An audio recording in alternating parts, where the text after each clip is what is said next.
بسم اللہ الرحمن الرحیم۔ شروع اللہ کے نام سے جو بڑا مہربان نہایت رحم والا ہے۔ فما لکم فی المنافقین فئتین واللہ ارکسہم بما کسبوا اتریدون ان تہدوا من اضل اللہ ومن يضلل الله فلن تجد له سبيلا فما لكم في المنافقين فئتين، پس کیا ہوا تمہیں کہ تم منافقین کے بارے میں دو گروہ بن گئے۔ واللہ ارکسہم بما کسبوا، اور اللہ نے الٹ دیا بما کسبوا اے بسبب کسب اعمالہم، یعنی ان کے کرتوتوں کی وجہ سے۔ اتریدون ان تہدوا من اضل اللہ، کیا تم راہ راست پر لانا چاہتے ہو جس کو اللہ نے گمراہ کیا ہے؟ وَمَن يُضْلِلِ اللَّهُ فَلَن تَجِدَ لَهُ سَبِيلًا، اور جس کو اللہ گمراہ کرے تو وہ ہدایت کا راستہ ہرگز نہیں پائیں گے۔ وَدُّوا لَوْ تَكْفُرُونَ كَمَا كَفَرُوا فَتَكُونُونَ سَوَاءً، وہ چاہتے ہیں کہ تم بھی کافر ہو جاؤ جیسا کہ انہوں نے کفر اختیار کیا ہے۔ فَتَكُونُونَ سَوَاءً، پھر تم سب برابر ہو جاؤ۔ وَلَا تَتَّخِذُوهُمْ مِنْهُمْ أَوْلِيَاءَ، پس ان میں سے کسی کو دوست مت بناؤ۔ حتیٰ یہاجروا فی سبیل اللہ، یہاں تک کہ ہجرت کرے اللہ کے راستے میں۔ فَإِن تَوَلَّوْا، اگر وہ اعراض کرے، فَخُذُوهُمْ، پکڑ لو ان کو، وَاقْتُلُوهُمْ، مار ڈالو، حَيْثُ وَجَدتُّمُوهُمْ، جہاں بھی تم ان کو پاؤ۔ وَلَا تَتَّخِذُوا مِنْهُمْ وَلِيًّا وَلَا نَصِيرًا، اور نہ بناؤ ان میں سے کسی کو بھی دوست اور مددگار۔ إِلَّا الَّذِينَ يَصِلُونَ إِلَىٰ قَوْمٍ بَيْنَكُمْ وَبَيْنَهُمْ مِيثَاقٌ، مگر وہ لوگ جو میل ملاپ رکھتے ہیں ایک قوم سے جن کے اور تمہارے درمیان عہد ہے۔ او جاؤکم، یا آئے تمہارے پاس، حسرت صدورہم، کہ تنگ ہو گئے ہیں ان کے دل، ان یقاتلوکم، کہ وہ تمہارے ساتھ تمہارے لڑائی سے، او یقاتلوا قومہم، یا اپنے قوم کی لڑائی سے۔ ولو شاء لسلطهم علیکم فلقاتلوکم، ولو شاء اللہ، اگر اللہ چاہتا تو ان کو تم پر زور دیتا، فلقاتلوکم، تو ضرور لڑتے تم سے۔ فإن اعتزلوکم، پس اگر وہ تم سے الگ رہے، فلم یقاتلوکم، اور پھر تم سے قتال بھی نہ کرے، وَأَلْقَوْا إِلَيْكُمُ السَّلَمَ، اور تم پر صلح پیش کرے، فَمَا جَعَلَ اللَّهُ لَكُمْ عَلَيْهِمْ سَبِيلًا، تو اللہ نے نہیں دی ہے تمہارے لیے ان پر کوئی راہ۔ سَتَجِدُونَ آخَرِينَ يُرِيدُونَ أَن يَأْمَنُوكُمْ وَيَأْمَنُوا قَوْمَهُمْ، عن قریب تم دوسرے لوگوں کو پاؤ گے جو چاہیں گے کہ تمہارے طرف سے بے خطر ہو کر رہے اور اپنے قوم سے بھی بے خطر ہو کر رہے. کلما ردوا الی الفتنۃ ارکسوا فیہا، جب کبھی لٹائی جائے فتنے کی طرف تو اس کے طرف واپس لٹ جائیں گے.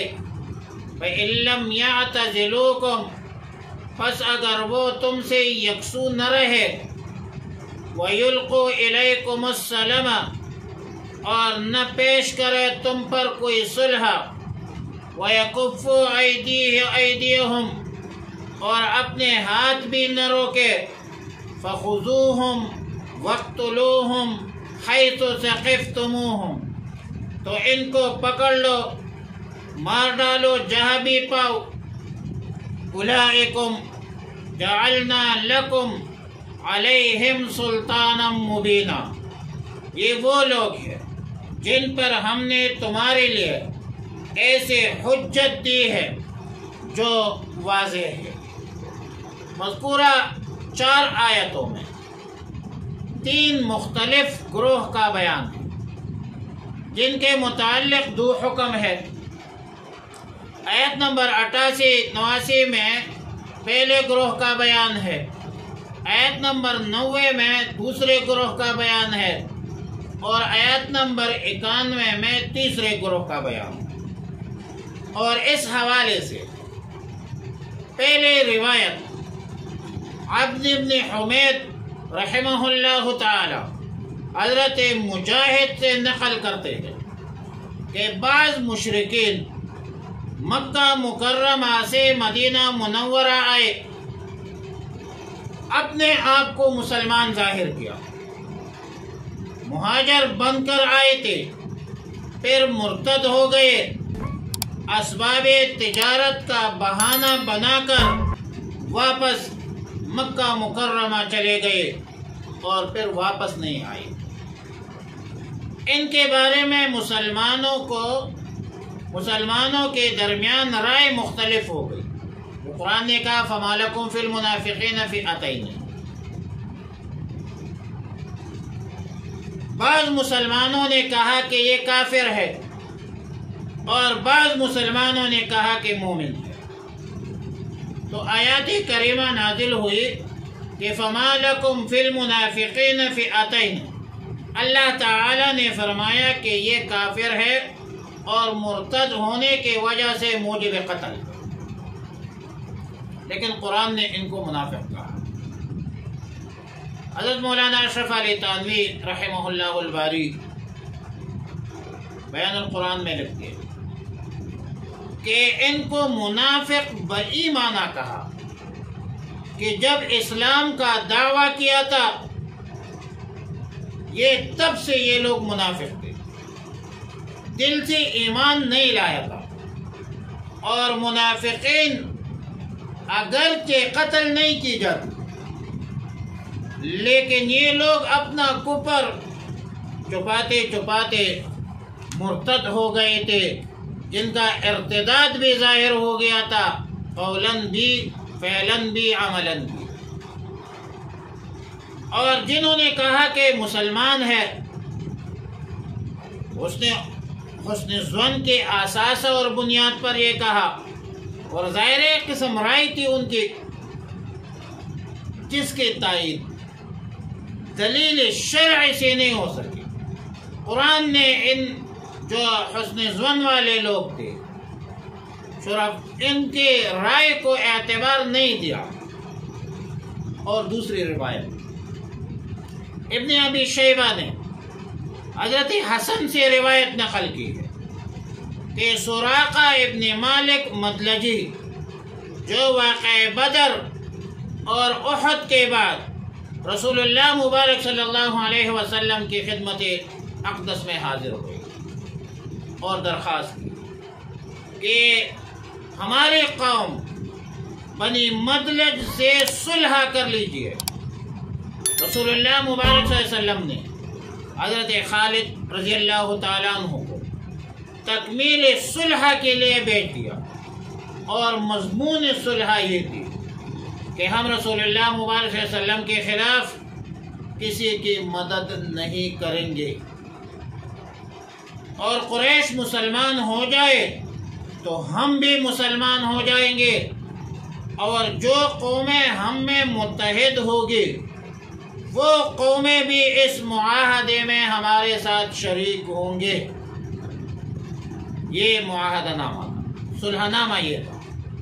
پھر اس پر آیات نمبر 69 اور 90 نازل ہوئی۔ فرمایا وَدُّوا لَوْ تَكْفُرُونَ كَمَا كَفَرُوا فَتَكُونُونَ سَوَاءً، اور اسی طرح إِلَّا الَّذِينَ يَصِلُونَ إِلَىٰ قَوْمٍ بَيْنَكُمْ وَبَيْنَهُم مِّيثَاقٌ مَّعْلُومٌ۔ تیسری روایت رئیس المفسرین سیدنا عبداللہ ابن عباس رضی اللہ تعالیٰ عنہ سے منقول ہے، رضی اللہ تعالیٰ عنہما سے۔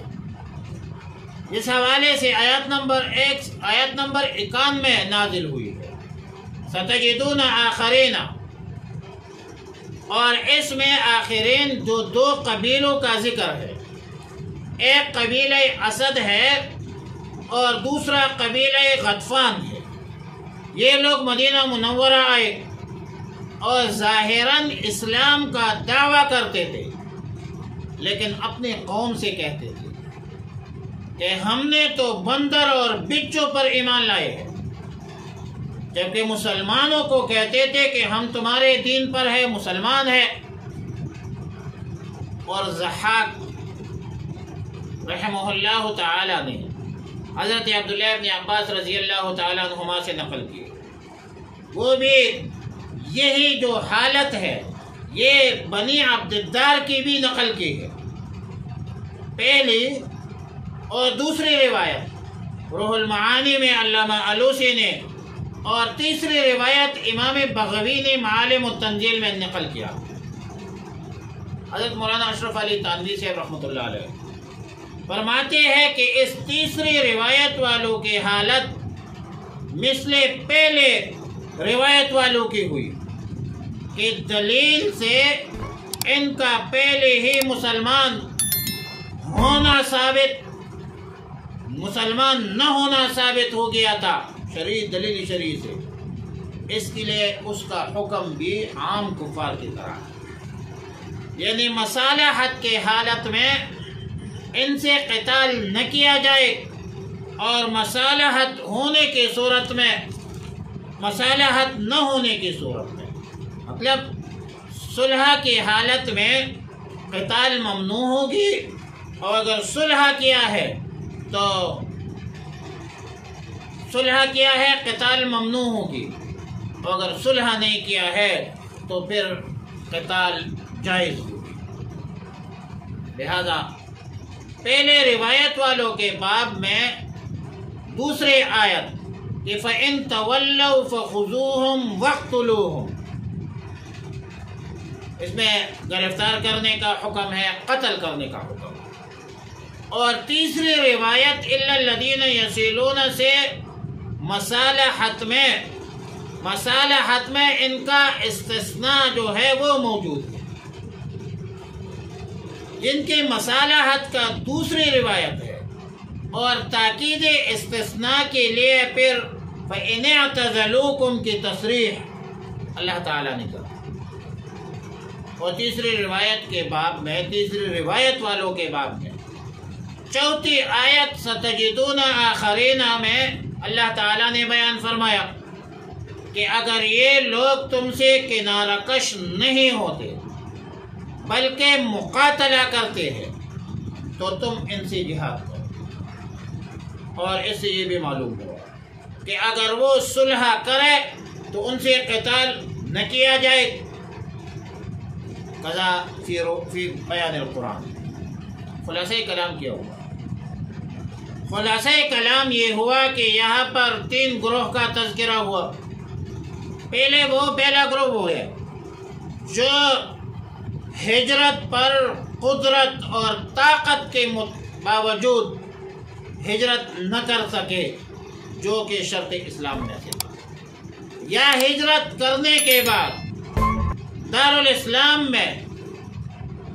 دارالاسلام سے نکل کر دارالحرب میں واپس چلے گئے، اور دوسرا گروہ جو مسلمانوں سے جنگ نہ کرنے کا معاہدہ کر لے، خود کر لے یا ایسا معاہدہ کرنے والوں سے معاہدہ کر لے۔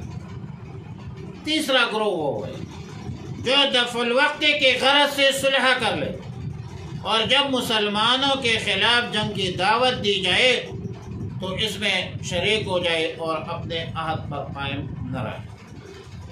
پہلے گروہ کا حکم جو ہے عام کفار کے مانند ہے، دوسرا گروہ قتل اور پکڑ سے مستثنا ہے، تیسرا گروہ اس سزا کا مستحق ہے جس کا پہلا فریق مستحق تھا۔ بہرحال ان آیتوں کے کل 2 حکم مذکور ہیں، یعنی عدم صلح کے وقت قتال ہے، صلح نہ کرے تو قتال کے لیے تیار ہو جائے، عدم صلح کے وقت قتال ہے، اور مصالحت کے وقت عدم قتال۔ اگر صلح کر لے تو پھر قتال اس کے ساتھ جائز نہیں ہے۔ حتی یہاجروا فی سبیل اللہ، ہجران اور ہجر کا معنی کیا ہے؟ اس کا معنی ہے کسی چیز سے بیزار ہو کر اس کو چھوڑ دینا، اور عام محاورات میں ہجرت کا لفظ ترک وطن کے لیے بولا جاتا ہے، اور اصطلاحی شرح میں دار الکفر کو چھوڑ کر دارالاسلام میں چلے جانے کو ہجرت کہا جاتا ہے۔ قذافی روح المعانی اور ملا علی قاری نے لکھا ہے کہ کسی وطن کو دینی وجوہ کے بنیاد پر چھوڑ دینا بھی ہجرت میں داخل ہے۔ قذافی المرقات جلد 1 صفحہ نمبر 39، سورہ توبہ کی آیت ہے۔ ہجرت کے بڑے برکات ہوتے ہیں۔ فرمایا کہ ان الذین آمنوا وہاجروا وجاہدوا فی سبیل اللہ باموالہم وانفسہم اعظم درجۃ عند اللہ واولئک هم الفائزون، یعنی جو لوگ ایمان لائے اور جنہوں نے اللہ کے راہ میں ہجرت اور جہاد اختیار کیا، وہ اللہ کے ہاں بڑے درجے میں ہے، اور یہ لوگ بامراد ہے، کامیاب ہے، کامران۔ ہجرت کے برکات ہوتی ہے، اور یہ برکات دنیا میں بھی ملتی ہے اور آخرت میں بھی ملے گی۔ سورہ نحل کی آیت ہے کہ والذین ہاجروا فی سبیل اللہ من بعد ما ظلموا لنبوئنہم فی الدنیا حسنۃ وَلَأَجْرُ الْآخِرَةِ أَكْبَرُ لَوْ كَانُوا يَعْلَمُونَ، جن لوگوں نے اللہ کے لیے ہجرت کی بعد اس کے کہ ان پر ظلم کیا گیا، ہم ان کو دنیا میں اچھا ٹھکانہ دیں گے، اور آخرت کا ثواب تو بہت بڑا ہے۔ کاش کہ یہ لوگ سمجھ لیں۔ بہرحال ابتدائی اسلام میں ہجرت دارالکفر سے تمام مسلمانوں پر فرض تھا، اور اس لیے ایسے لوگوں کے ساتھ مسلمانوں جیسا برتاؤ کرنے سے منع کیا تھا جو اس فرض کے تارک کے مرتکب تھے اور جنہوں نے ہجرت نہیں کی تھی۔ جب فتح مکہ ہوئی تو نبی علیہ السلام نے فرمایا کہ لا ہجرت بعد الفتح، رواہ البخاری، یعنی فتح مکہ کے بعد مکہ دارالاسلام بن گیا، اب مکہ مکرمہ سے ہجرت فرض نہیں رہی، اور اب مکہ مکرمہ سے ہجرت کا تصور ختم ہو گیا۔ البتہ مطلق ہجرت برقرار ہے اور برقرار رہے گی قیامت تک۔ نبی علیہ السلام نے فرمایا کہ لا تنقطع الحجرت حتی تنقطع التوبہ، رواہ البخاری، یعنی ہجرت اس وقت تک باقی رہے گی جب تک توبہ کی قبولیت کا وقت باقی۔ اور علامہ بدر الدین عینی شارح بخاری فرماتے ہیں کہ ان المراد بالہجرت